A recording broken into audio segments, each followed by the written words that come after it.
Good morning my dear students. आप सबका इकरा study channel पर हार्दिक स्वागत है, अभिनंदन है। और मैं प्रोफेसर नेहाल अहमद। जैसा कि आपको पता है कि इस इकरा स्टडी यूट्यूब चैनल के माध्यम से यूजी और पीजी सेमेस्टर के सभी विद्यार्थियों को गाइडलाइन मिल रहा है।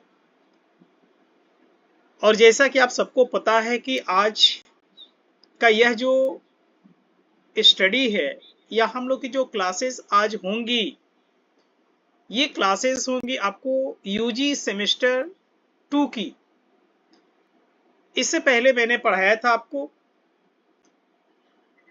Atmospheric components of the earth and atmospheric layer of the earth, यानी पृथ्वी के वायुमंडलीय संघटकों की मैंने चर्चा की थी।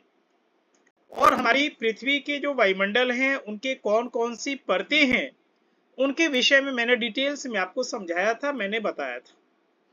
आपको याद होगा कि मैंने उस क्लास में पृथ्वी के वायुमंडलीय संघटक और उनकी परतों के विषय में ऑब्जेक्टिव और सब्जेक्टिव सभी इंपॉर्टेंट थिंग्स पर मैंने प्रकाश डाला था। मैंने क्वेश्चन भी लिखवाया था, मैंने बताया भी था कि किस एग्जाम में कौन से प्रश्न पूछे गए हैं और पूछे जाएंगे, इसकी संभावना।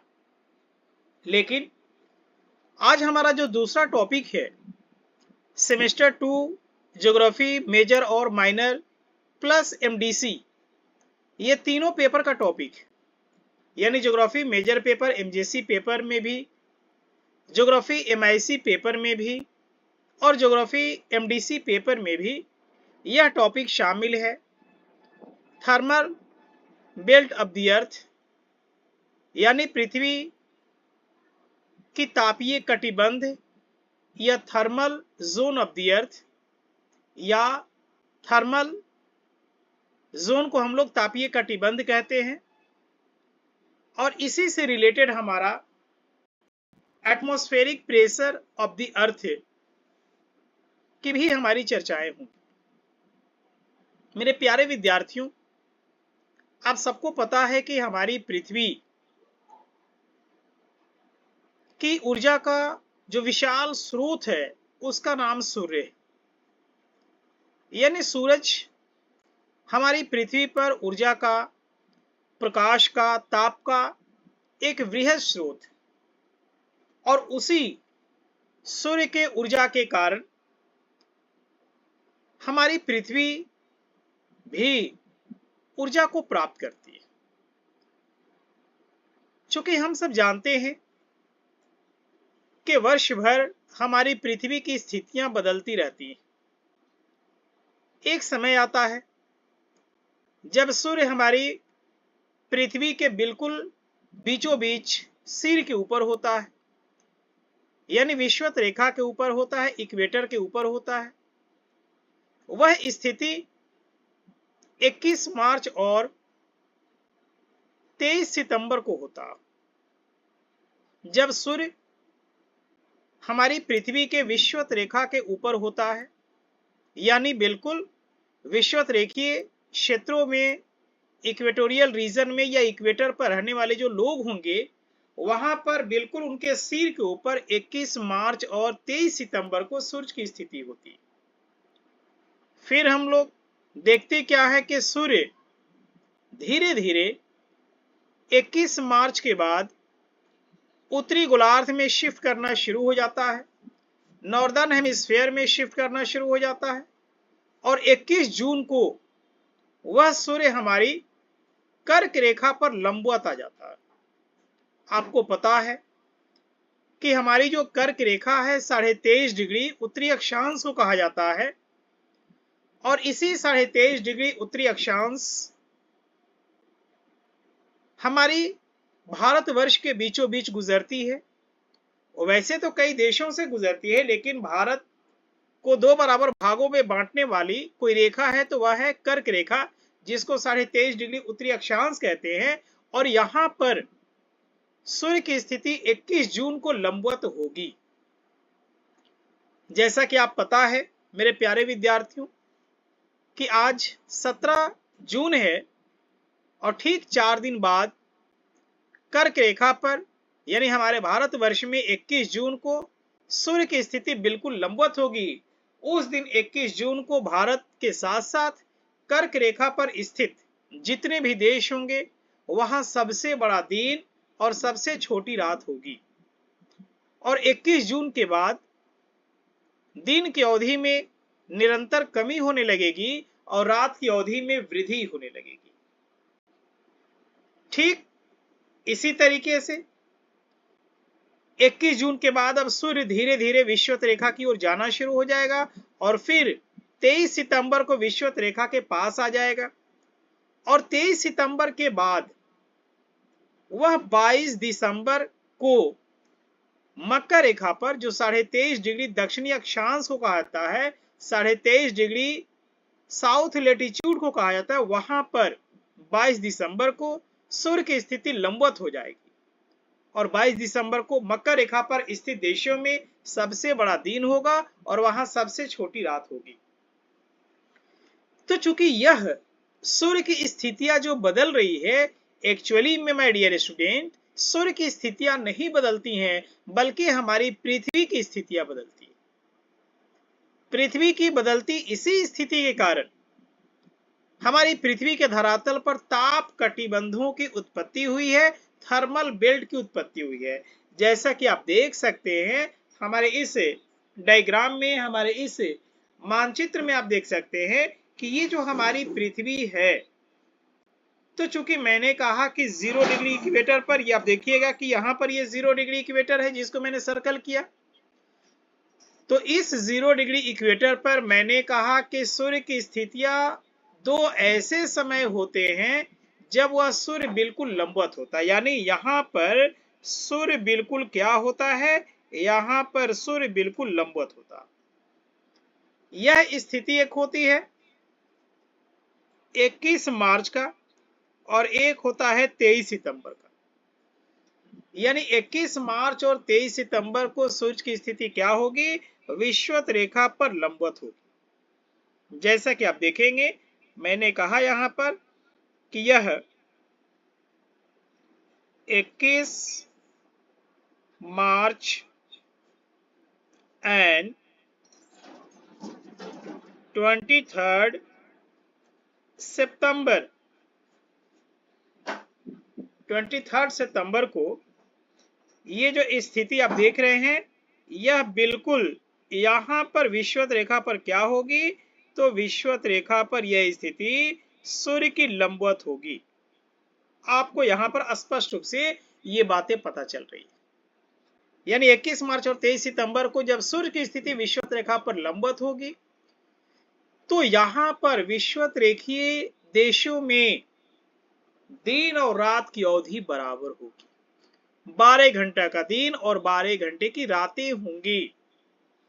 और यह जो क्षेत्र है 0 डिग्री विषुवत रेखा का, तो अगर आप यहां से जाएंगे, अगर आप यहां से जाएंगे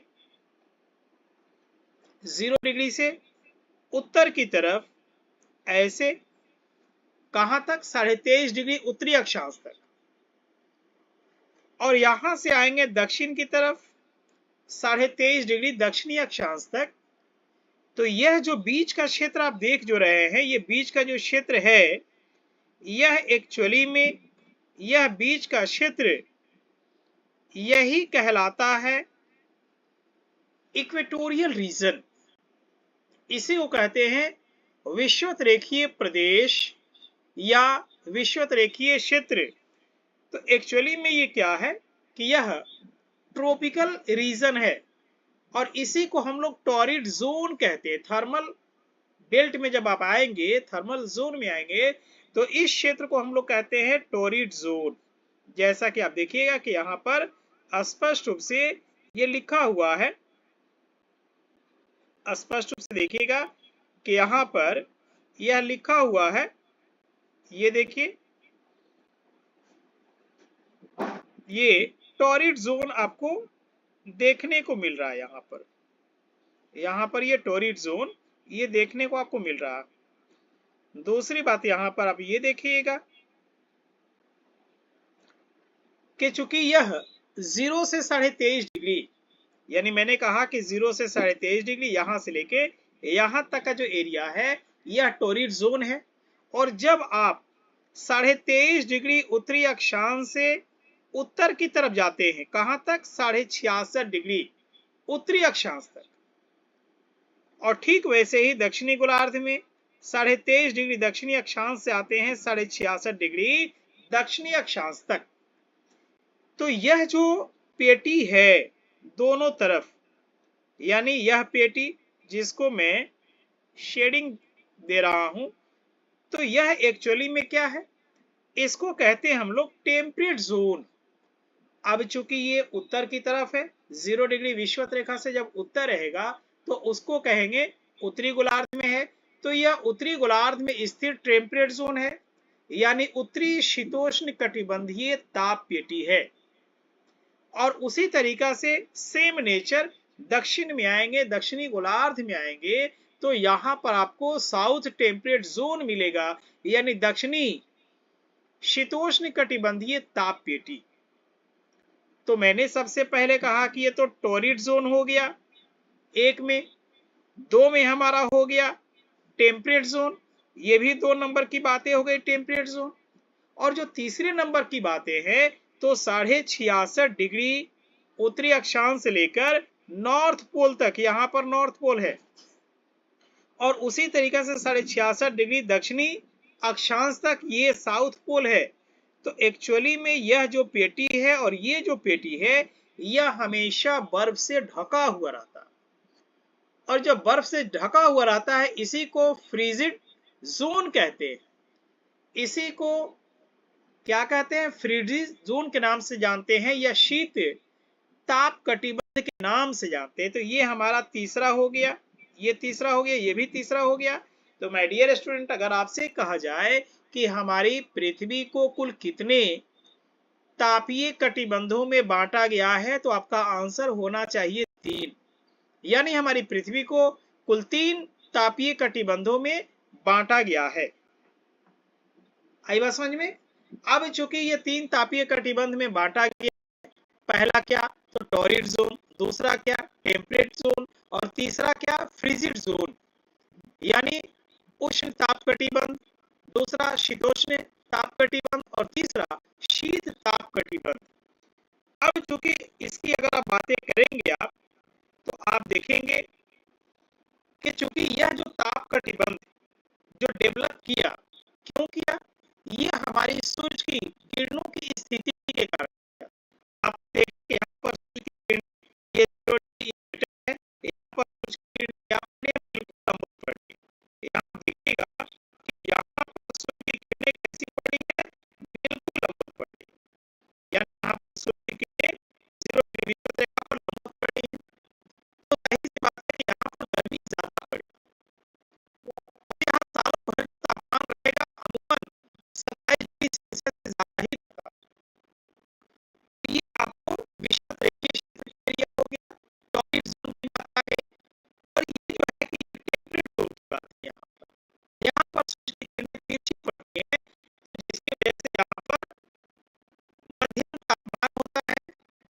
और अगर आप ध्रुवीय क्षेत्र में जाएंगे तो यहाँ पर सूर्य की किरणें और तिरछी पड़ेगी, जिसकी वजह से सूर्य की किरणों में गर्माहट कम होती है, और उसकी वजह से जो है वो हमेशा बर्फ से ढका हुआ रहता है, जिसकी वजह से हम लोग क्या कहते हैं? शीत कटिबंध कहते हैं उसको, या फ्रीजिड जोन के नाम से उसको हम लोग पुकारते हैं।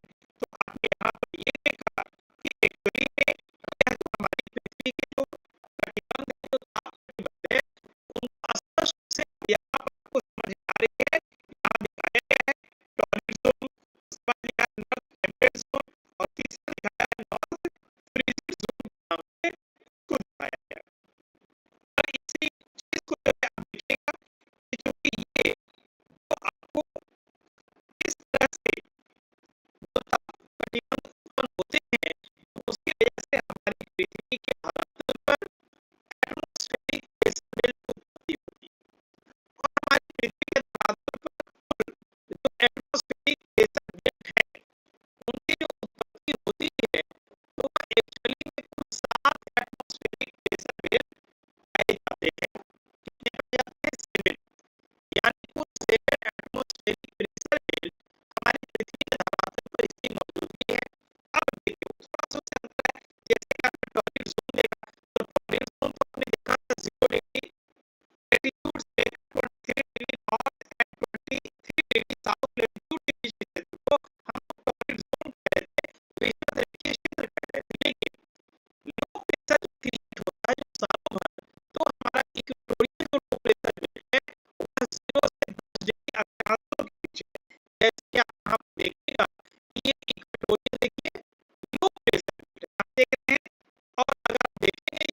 इसके